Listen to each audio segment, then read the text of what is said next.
Xayrlı gün oquşlarыбыз.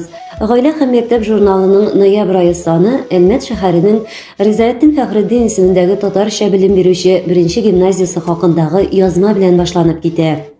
Биредә сез әлеге уку йортының эшчәнлеге, укытуда һәм тәрбия бирүдә кызыклы яңаша алымнар белән танышырсыз.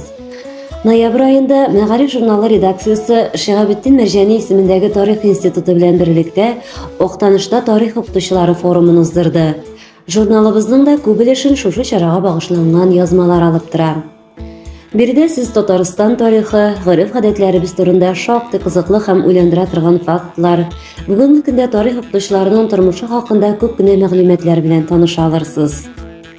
Соңрак күренекле язучыбыз Гариф Ахунов һәм аның исемен мәңгеләштерүгә зур өлеш кертүче Арча якларына юнәлербез.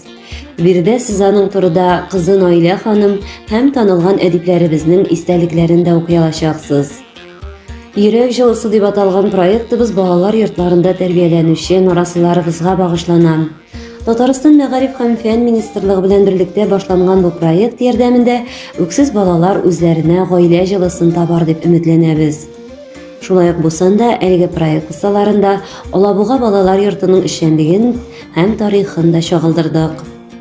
Моннан тыш журналыбыз битләрендә ел дәвамында алып барылган өстәханә рубрикасы да күпләрнең күңеленә хуш килер дип өметләнәбез.